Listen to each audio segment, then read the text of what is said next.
Vítejte u dalšího videa, ve kterém vás provedu mým pracovním dnem. Po půl roce cestování po Španělsku jsme zpět v Holandsku, kde pracuji sezóně v kempu v zábavném parku a uklízím domky. Práci tady jsem si zařídila již ve Španělsku a ihned po online pohovoru, kdy jsem byla přijata, jsme se vydali na cestu rovnou do tohoto kempu, do městečka Wassenaar. A protože tady nejsme za poznáním, ale za prací, tak mé dny jsou jako při skopírách. No a my se teď mrkneme na ten pracovní den.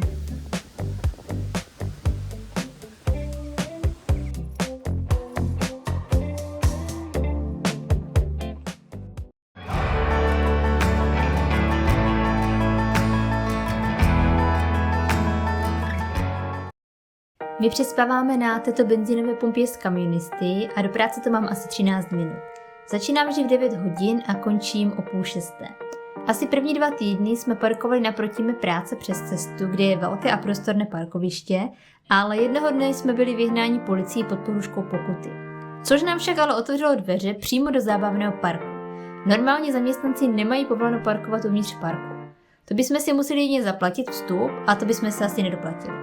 Ale můj zaměstnavatel mi zařídil vstup a parkování na pozemcích kempu, pro který pracuji, a hledám vždy místo někde mezi domky.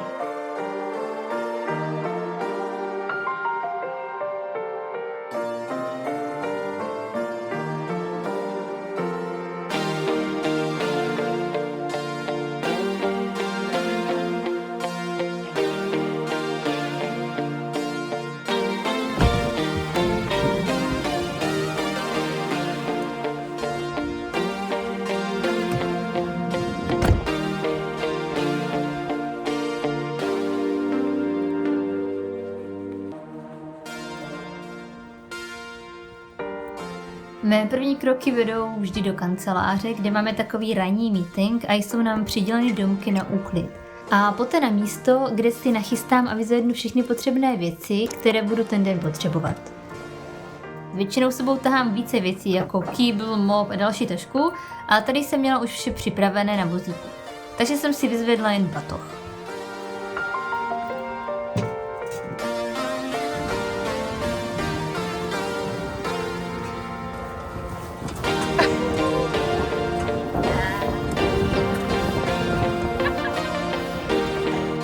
Domky jsou v různých kvalitách a velikostech. Tento je jeden z těch menších, obyčejnějších a je pro 6 lidí. Pak tady máme takovou střední kvalitu, takže je prostornější a je pro 6 až 8 lidí. No a tento je největší a nejlepší, který máme. Je také pro 6 až 8 lidí a má 2 koupelny a 2 toalety. Tady už začínám s úklidem. Jedná se o největší domek a já vždy začínám všemi okny a zrcadly.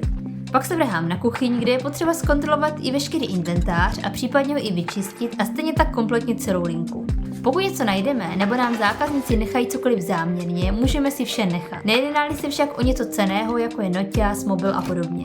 Většinou je to jídlo a drogerie, takže například toaletní papír a mýdlo na ruce nemusím vůbec kupovat. Pak se vrhám na pokoje, kde pouze otřu prach, což jsem nenatočila, takže jdeme na koupelnu a WC.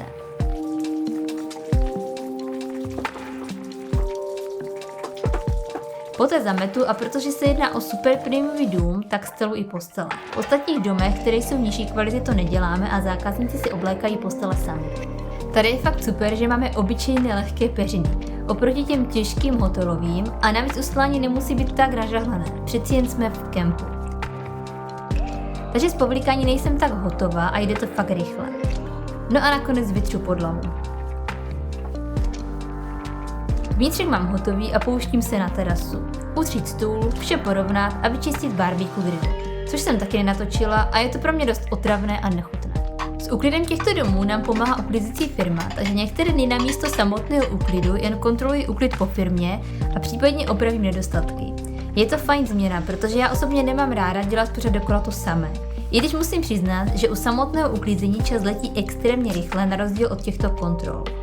No a v případě super prémiových domů ještě i u stylu postele.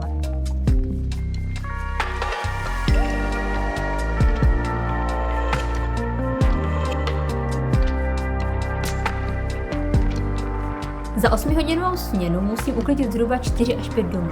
Co se týká přestávky, tak máme celkem hodinu. Ale máme možnost si vzít pouze půl hodiny a potom můžeme končit o půl hodiny dříve, což tak děláme všichni. Kdo by taky nechtěl končit dříve, že? Můžu je trávit v domech, kde mám v podstatě vše potřebné, od WC až po mikrovlnku. A když je venku hezky, tak není nic lepšího, než posedět venku na terase. V případě, že je zima, tak si naopak můžu zalézt dovnitř a pustit topení. No a Bruníček je samozřejmě se mnou a má maximální pohodlí, protože tady pejsci nikomu nevadí.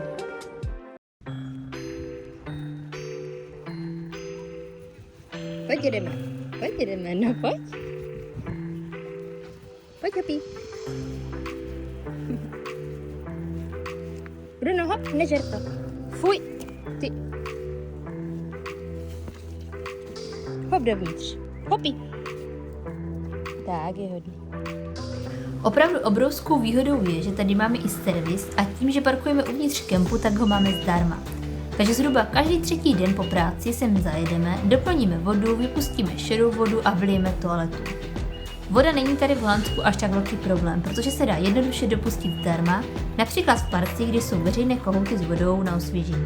Jediné nepohodlí je, že je potřeba ji čepovat například do barelu a pak nalévat do auta, protože na tyto veřejné kohouty se nedá napojit hadice.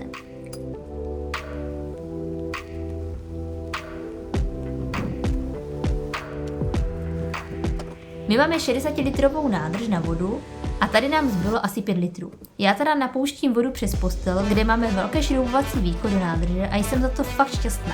Protože z boku auta, kde se klasicky dopouští voda, tak máme uvnitř praskovou plastovou trubku na vodu, takže nám pak voda teče do auta a hlavně na elektriku zadních světel.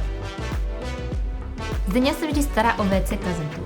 A teda ta je pro nás zde klíčová, protože najít místo, kde si jen tak vlijete WC, je tady v Holandsku snad nadlidský úkol. My jsme se zkoušeli ptát v pár kempech, zdali si můžeme vylít kazetu, že bychom jim dali třeba 5 euro. Ale vůbec nám to nedovolili. Jedině, kdyby jsme si tam zaplatili celou noc, což tady stojí od 25 eur a výše.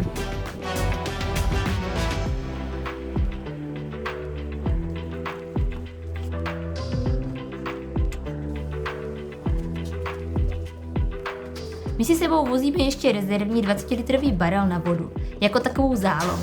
Navíc je tento barel skvělý v tom, když potřebujeme napustit vodu, kde se nedá napojit hadice, tak tento barel má i nálev, takže pak můžeme pohodlně nalít vodu do auta. Aby nám WC vydrželo delší dobu, tak já čurám do flašky a když je to možné, tak Zdeňa chodí ven. Jsme tak zvyklí, protože nám tak WC na místo 2 až 3 dní vydrží i týden. Bruníček si oblíbil pít z tekoucí vody, takže vždy běží ke všem kohoutům, které vidí a vyžaduje dotankování.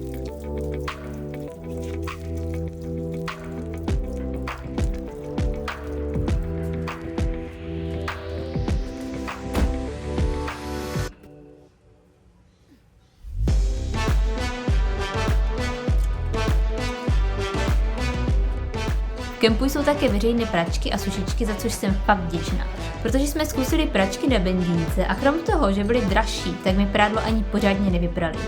Navíc sušička sušila asi 45 minut a prádlo nebylo ani suché. Cena za malou pračku vyšla na 8 eur a za sušičku 6 eur. Tady máme pračku za 5 eur, sušičku za 3 eura a sušení trvá pouhých 17 minut.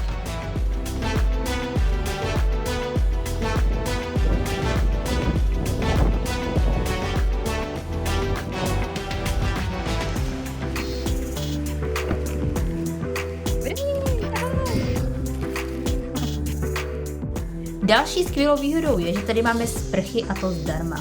My máme sice sprchu v autě. Celé léto jsme se sprchovali pod studenou vodou a bylo to super, ale přeci jen je trošičku stísněná, především pro Zdeňu. Takže prostorná a v chladnějších dnech i horká sprcha přijde fakt vhod. Zdeňa se nemusí objet v autě a já si můžu pohodlně umýt vlasy. A nemusíme si dělat starosti s častým doplňováním vody.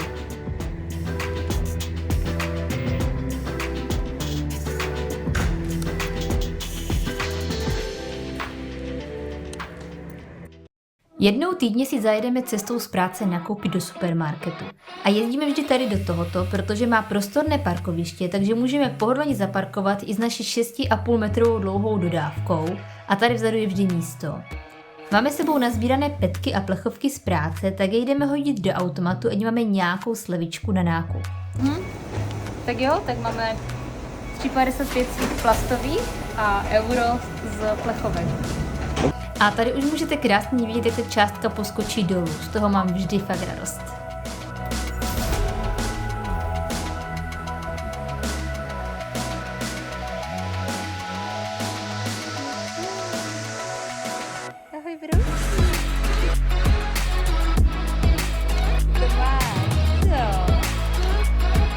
No a můžeme vyrazit zpátky na benzínku, kde přespáváme téměř vždy, když mám pracovní den.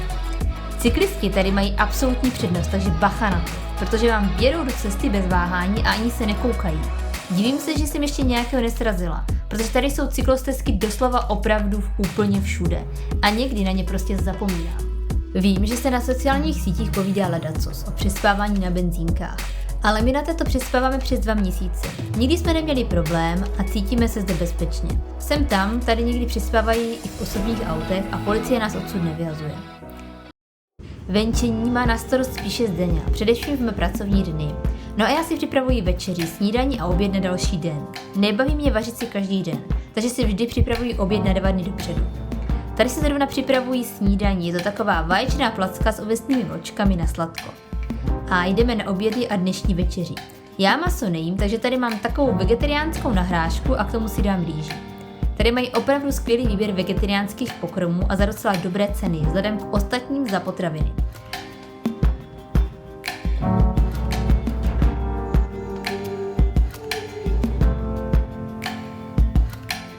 Tady už mám hotovo a můžu se vrhnout na nádobí.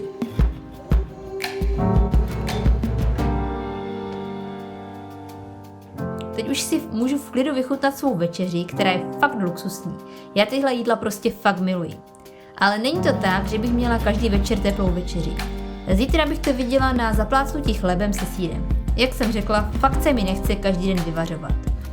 Ještě horký čajík, menší romantika a usedám ke svému laptopu a jdu ještě před spaním trošičku popracovat online. Dnes mám v plánu přidat pár dalších pejsků k adopci na web pro rumunský útulek, kterému pomáhám aspoň takto na dálku z webem. A tím to můj den končí. Já vám děkuji, že jste vydrželi až do konce a vidíme se u dalšího videa, kde vám pro změnu ukážu, jak trávím den, když mám volno.